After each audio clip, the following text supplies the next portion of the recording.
This is part 1 of Zero Wait State's PLM interview with Alert Innovation. Hi guys, this is Steve Porter again. I've got the opportunity today to talk to Alert Innovation and the team that was responsible for doing their implementation of Propel. And one of the reasons I wanted to talk to this team and kind of share this information with everyone out there is just how different this implementation was for us and how much of the work that Alert was able to take on themselves. I found that to be kind of unique versus our experience with really other implementations of on-premise solutions. So I wanted to dig into it a little bit with them and let them kind of explain how they were able to do that. So on the call today, I have Cynthia Driscoll, Heather Molthap, and Kevin Simpson from Alert Innovations.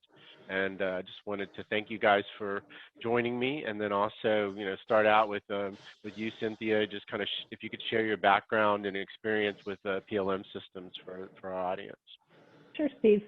So my background is like 35 plus years in business systems. I started out in the ERP space, which became the EBS space. And then about 20 years ago, I switched my focus to PLM. It was largely with the Agile system. And it was in roles from a business systems analyst to administrator and project manager. Heather? Thanks, Steve. Yeah, so I have been basically the business owner of a PLM system for about the last 20 years. Coincided with Cynthia since, we were doing that together back then. And I think really that is a key to our success, is that the three of us on the call today, Steve, have had the opportunity to go through system implementations a lot for a business, right? And I represented the business and I represented the process, and just, this is what I need to make sure our process achieves. So that's been my kind of role and influence for quite some time now. Thank you. Kevin? So, yeah, about 30 years I've been in the IT space, especially in manufacturing and business systems.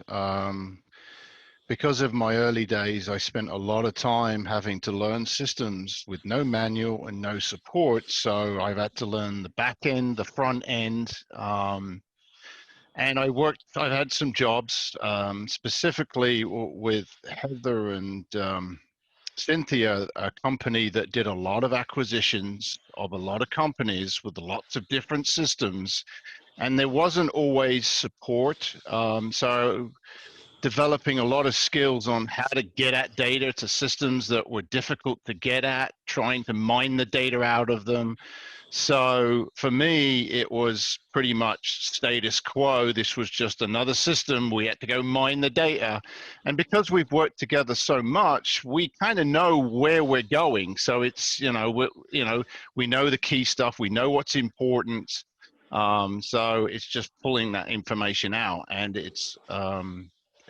and I have a big background in Oracle, SQL Server, Progress, ISAM-based databases. So I'm very used to trying to pull stuff together with very little information and try and get the data out in a format to be loaded. So, so I have a very technical background. Back in the day when it used to be programmer, analyst, where you kind of did a bit of everything. So writing reports. So it seems like the common thread for everybody here is you guys all have extensive experience both on the business and the technology side, which is always the biggest challenge, is kind of bringing those two things together. So it's good that, and everybody seems to have kind of complementary skills amongst the team, which also helps out a lot. So thanks for those answers.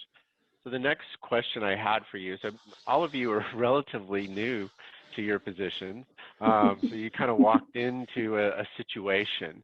Can you kind of explain the situation your company was in and what led you to choosing Propel as your PLM system? I think, Heather, you want to answer that one? Sure. So I think Kevin was hired a couple months before I was in Alert and focused on business systems. And when I came into Alert, I'm responsible for the PLM system. And Alert, I think what I was impressed with, Steve, is that they did have a PLM system, an electronic PLM system. Especially for a young company. Right, and I think that was one of the first things they did, and they gave it the old college try, but I think they were really focused on cost for a PLM perspective and not necessarily functionality and is it going to grow and scale with the organization. And then and Kevin can tell you that I then, in an attempt not to be too disruptive coming in, was like, oh goodness sakes, you know, this tool that we have is interesting, and it is good that they have it, but what we didn't have is we didn't have any training documentation, right? It was kind of word of mouth, and then COVID hit, and then we started to grow, and the tool that we had was not intuitive. A user couldn't just kind of figure out how to use it as a PLM system. So that was definitely tricky. And so from knowing where we are going and what our goals and plans are, we needed a system that could really grow with us and scale with us and allow us to onboard a lot of people very quickly. So we really needed a tool with a great user interface and a really robust kind of database in the back end, because we're going to push data to ERP, and it needed to be good with data management, because the other thing that we were finding with the tool that we had in place originally, lots of poor data practices. So our data quality wasn't where it needs to be robust. So anybody else have any thoughts on that question before we move on? I think that summarized it. It was, like Heather said, I was impressed that such a young company had implemented a PLM system. And I think they had taken it as far as they could. And with the acquisitions that had occurred with Omnify and Arena, a conversion was imminent. So it was the right time to just take a step back and evaluate and make the right choice. Was there anything specific? Go ahead, Kevin.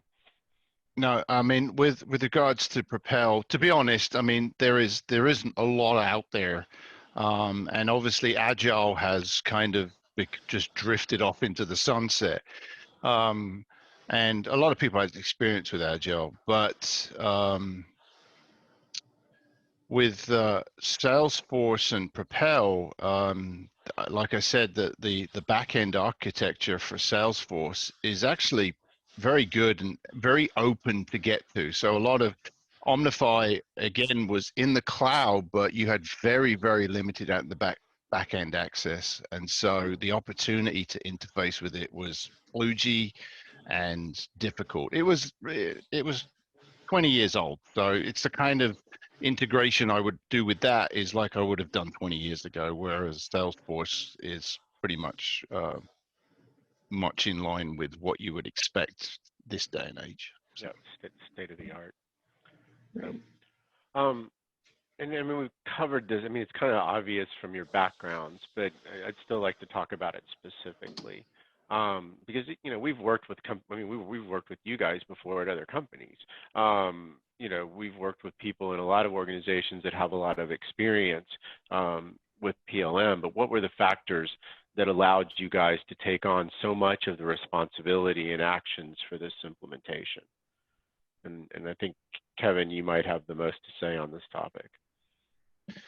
Well, part of it was, and it's my belief, like I said, was getting the more we take on ourselves, the more we can be in tune with what's going on. And basically also we all had to learn the system at the same time. So the more hands-on you are, the more you learn. I've learned more about taking cars apart than I would ever reading a manual. So once you get into the weeds, you learn. And you also, you know, you're heavily involved in controlling the direction and the scope because you are in tune with what's going on. And for me, because of my background in being able to data mine stuff out of all sorts of stuff, I took on, I felt that one of the more complicated areas tends to be trying to explain to external people or internal people, and the way Omnify was set up, trying to get someone else to do the data mining. I took on the responsibility of saying, I'll get it out into the format that you guys need. And I did start at the beginning and said, all you need to do is then just help me accelerate my learning on how to load it. So because I was very comfortable extracting the data out. And to be honest, it's fun. But, yeah, so. I've never heard that before. Leave it to Kevin. The data migration is almost always the albatross on any project.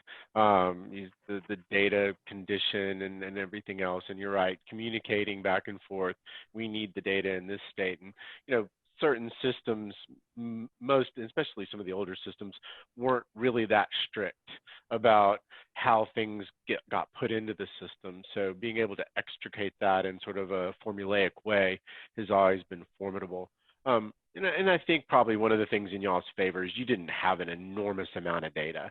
Right. You know, we weren't talking about 20 years worth of legacy data. We're talking what, maybe 5, if that. So I think that helped. Keep watching for part 2.